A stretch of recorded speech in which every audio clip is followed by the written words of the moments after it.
तो देखिए यहाँ पे एनसीईआरटी क्लास 10 एपी एक्सरसाइज 5.3 का क्वेश्चन नंबर 3 का फर्स्ट है ये।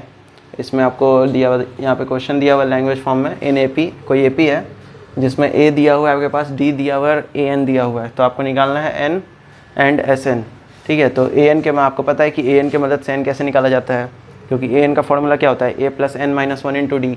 तो वहाँ से ए और डी आपके पास है और ए एन भी है, तो एन आप वहाँ से निकाल सकते हैं और जो एन आएगा उसके बाद आप एस एन भी आराम से निकाल सकते हैं।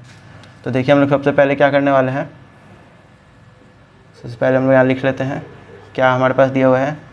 a is equal to 5, d is equal to 3 and a n is equal to 50। ठीक है, आपको पता है कि ए एन का फॉर्मूला क्या होता है, पहले लिख लेते हैं हम लोग, a plus N minus one into d क्या होता है, ए एन होता है। आपको पता है क्या होता है, a plus N minus one into d को आप क्या लिख सकते हैं, ए एन लिख सकते हैं। तो आपको जिस जिसका वैल्यू पता है उसके जगह पे उसका वैल्यू रख दीजिए। ए के जगह पे आप 5 रख दीजिए, एन तो आपको निकालना ही है, डी का वैल्यू 3 दिया हुआ है और ए एन का वैल्यू क्या दिया है, 50 दिया है। तो यहाँ से आप इसको सॉल्व करिए। देखिए 5 प्लस 3 से मल्टीप्लाई करेंगे तो 3n, -1 में करेंगे तो -3 हो जाएगा। नंबर वाले को कर लेते हैं। देखिए 5 में से 3 सब्ट्रैक्ट करेंगे तो क्या बचेगा, 2 बचेगा। प्लस में क्योंकि 5 बड़ा है, 3n इज इक्वल टू क्या हो जाएगा, 50 माइनस 2। ये इधर प्लस में था, उधर जाएगा तो क्या हो जाएगा, माइनस हो जाएगा। तो 3n इज इक्वल टू क्या हो गया, 48। 50 में से 2 सब्ट्रैक्ट करेंगे तो क्या बचेगा, 48 बचेगा।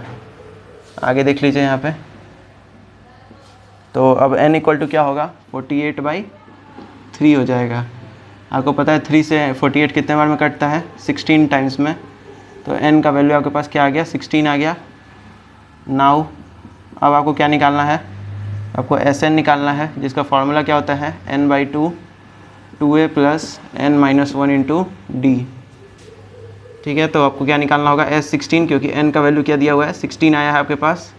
a का वैल्यू आपके पास 5 दिया है और d का वैल्यू क्या दिया है, 3 दिया है। तो हम लोग यहाँ पे रख देते हैं। n के जगह पे आपको 16 रखना है, क्योंकि अभी यहाँ पे आया 16 और d का वैल्यू है 3। ये देखिए 2 से 16 8 टाइम्स में कट जाएगा। फिर यहाँ 2 5 जो 10 प्लस 16 में से 1 घटाने पे बचेगा 15 और इनटू में यहाँ पे हो जाएगा 3। ठीक है, हमने क्या किया यहाँ पे, ये वाला समझ में आएगा आपको। यहाँ पे a plus N minus one into d equal to a n होता है।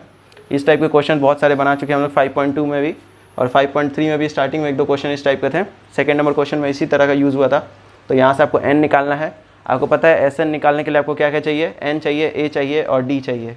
तो इसीलिए हमने पहले n निकाला है, पहले आप एस एन नहीं निकाल सकते हैं। ठीक है, तो हम लोग n निकाल के इस फॉर्मूले में यहाँ पुट किया हमने। तो देखिए यहाँ पे अब क्या हो जाएगा, यहाँ बाहर 8 है, अंदर हो गया 10 प्लस 15, 3 से क्या होता है, 45 होता है। देखिए यहाँ पे आपको कुछ नहीं करना, बस मल्टीप्लाई कर देना है। 8 इंटू 10 में 45 ऐड करेंगे तो क्या हो जाएगा, 55। अब आपको इसमें मल्टीप्लाई करना है तो हो जाएगा 440 हो जाएगा। ठीक है, तो देखिए एक बार वापस से, ये तो यहाँ पे हम लोग लिख सकते हैं देयरफॉर S16 का वैल्यू क्या हो गया, 440 और n का वैल्यू 16 है।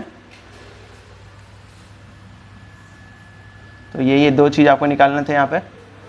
एक बार ध्यान से देख लीजिए क्वेश्चंस को।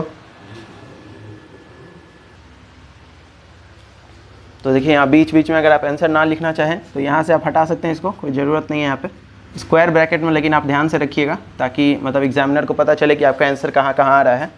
लास्ट में आपको लिखना होगा हेंस। जो भी चीज़ें आपको निकालनी थी उसका वैल्यू आप सीधे लिख सकते हैं यहाँ पे।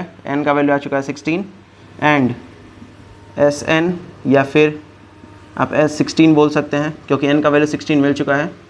तो आप इसका आंसर क्या हो जाएगा, ये दोनों इसके आंसर हैं। यही 2 चीज़ आपको निकालने थे क्वेश्चंस में। तो एक बार ध्यान से देख लीजिए इसको। इस तरह के क्वेश्चन आपको मिलेंगे जिसमें आपको an दिया होगा, a और d दिया होगा, n निकालना होगा, या फिर कोई 3 चीज़ दिए होंगे और चौथा आपको निकालना होगा। तो उसके लिए आपको ये फार्मूला और ये फार्मूला पता होना चाहिए। तो इस वीडियो में इतना ही था। वीडियो को लाइक करिए और चैनल को सब्सक्राइब करिए।